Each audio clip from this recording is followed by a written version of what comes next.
Assalamualaikum warahmatullahi wabarakatuh. Salam semangat sehat dan salam sejahtera buat kita semua.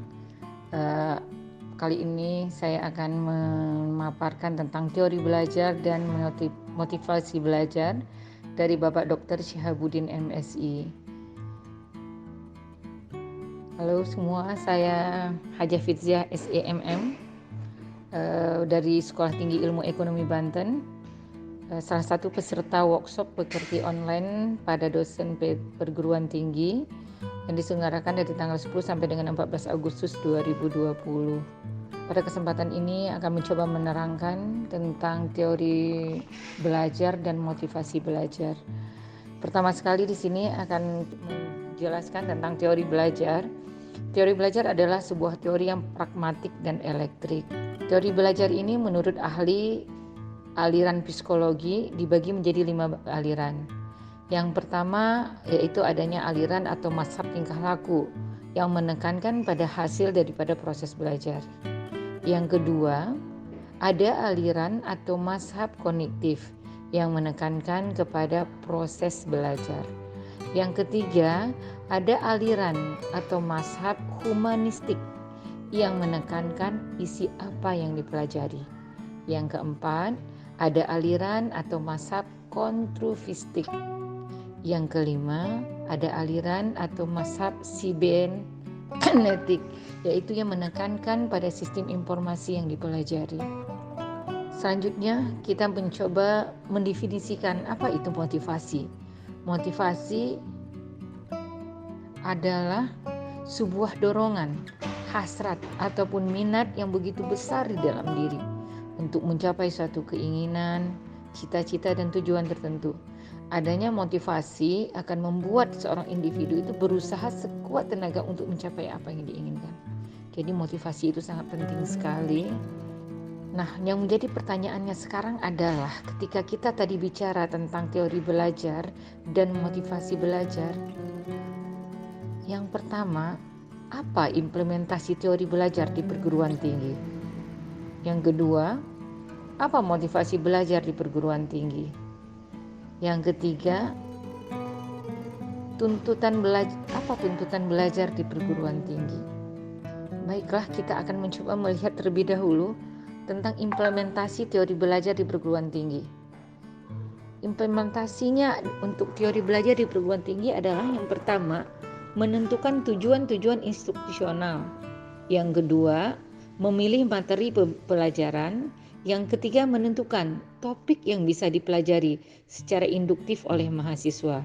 Yang keempat, mencari contoh, tugas, ilustrasi, dan sebagainya. Yang kelima, mengatur topik-topik mulai dari yang paling konkret ke abstrak, dari yang sederhana ke kompleks, dari tahap inaktif, ikonik, ke simbolik dan sebagainya. Yang terakhir, mengevaluasi adalah proses dan hasil belajar. Yang kedua, apa itu motivasi belajar di perguruan tinggi?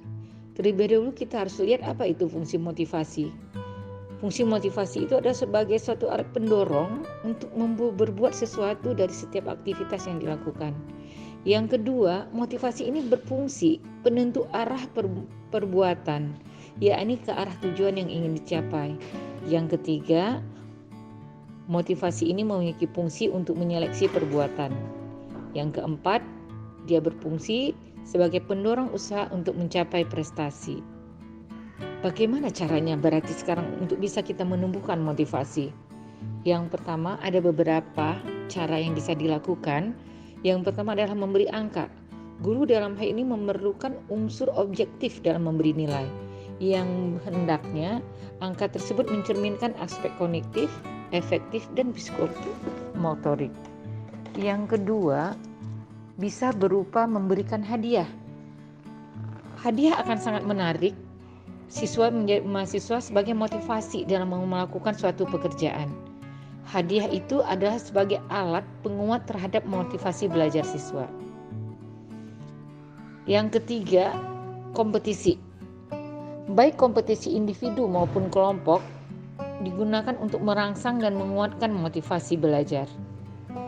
Kalau individu bisa seperti juara kelas, kalau kelompok seperti pengadaan lomba-lomba, sehingga ini bisa menumbuhkan suatu motivasi untuk anak untuk bisa menjadi yang terbaik di dalam kelompoknya.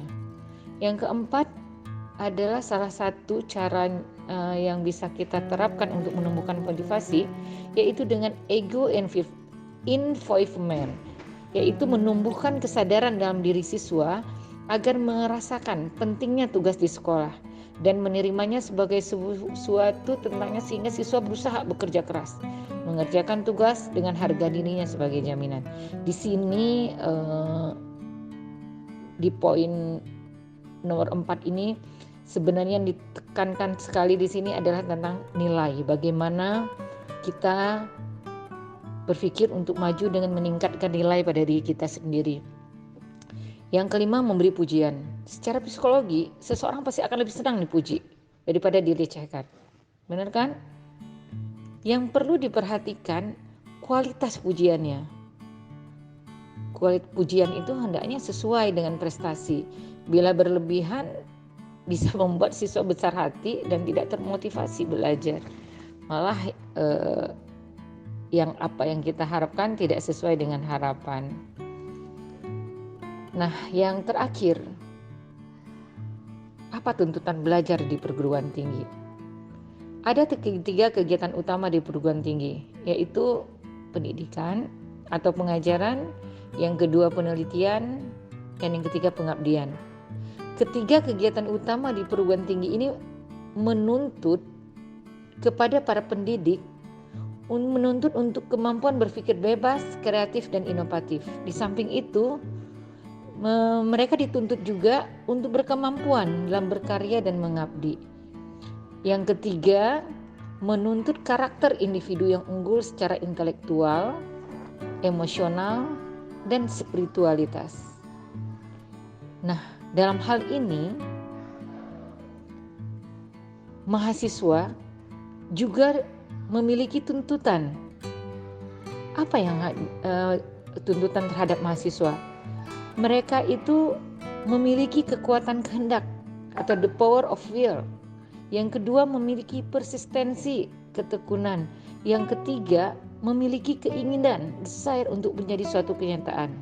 Ini kata Peterson dan Seligman 2004. Kenapa di perguruan tinggi menuntut 2 komponen ini? Karena sebuah perguruan tinggi itu adalah adanya dosen dan adanya mahasiswa. Itulah perguruan tinggi.